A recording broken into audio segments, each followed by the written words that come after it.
ठाणे जिल्हा मध्यवर्ती बँकेनं या स्वयं पुनर्विकासाचं कर्ज धोरण आणलं. 10.5% हाऊसिंग सोसायट्यांना कर्ज देत आहेत, काही वितरणही केलंय.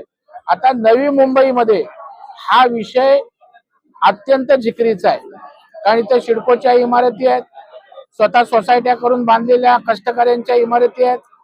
जवळपास आता 500 इमारतींना C1ची नोटीस पाठवले.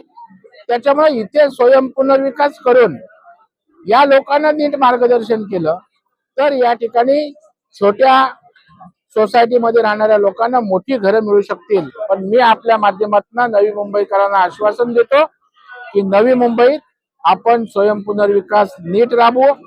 सिडको, महापालिका यांच्या काही अडचणी आहेत त्या सरकारकडून जे काही विषय आहेत ते पूर्णपणे मार्गी लावून जसा मुंबईमध्ये स्वयं पुनर्विकास गती घेतोय तसाच पुढच्या टप्प्यात ठाणे आणि आपल्या नवी मुंबईत गती घेईल, अशा प्रकारचं चित्र आज मला या ठिकाणी दिसतं. हे प्रबोधनाच्या अशा प्रकारच्या सभा एवढ्यासाठीच घेतोय की काही DM मॉडेल आलंय, म्हणजे डेव्हलपमेंट मॅनेजमेंट, आणि आता बिल्डरच स्वयं पुनर्विकासाचा फायदा घेऊन ज्या सवलती आहेत ते स्वतः पैसे लावतायत आणि सोसायट्यांना समजा आम्ही 500 स्क्वेअर फीट जास्त देणार असू तर हे 100 स्क्वेअर फीट देऊन पुन्हा 400चा नफा कमवायचा, असं DM मॉडेल त्या ठिकाणी होतं असं मला अधिकाऱ्यांनी सांगितलं.